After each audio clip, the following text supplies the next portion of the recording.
Hello guys, welcome to today's video. In today's video, I'm going to show you how you can actually go ahead and reset your Tozo T10 earpod in today's video.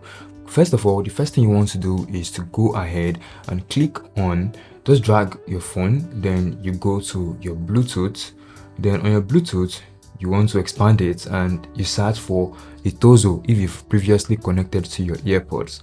So the next thing you want to do is to click on the settings icon and you want to unpair the device.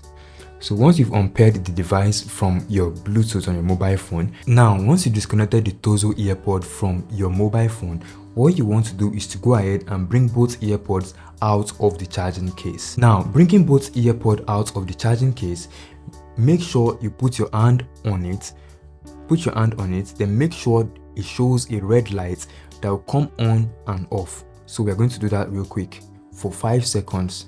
1, 2, 3, 4, 5. Now once we've done that, next thing you want to do is to go ahead and press it again until it shows a blinking blue light for 5 seconds. Alright, we'll do that again.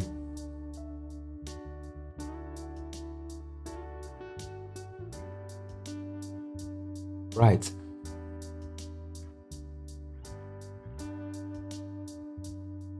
Now, if you notice, the earpod flashed red lights and blue lights, which shows we successfully reset the earpod. Now, what we want to do is to go ahead and put it back into the charging case. Then close the case. Now, we can go ahead and connect it. So, I'll open my Bluetooth real quick. I'll switch it off. Then, I'll open the case, bring out both earpods. Then, open on my Bluetooth. Alright, so if you notice, the earpod is now showing on your device. You can go ahead and connect the earpod. You can see, you can pair, and now you successfully connected the earpod to your mobile phone. So I hope you found the video really helpful, and if you did, kindly like and also don't forget to subscribe on the channel. I'll see you guys in the next video.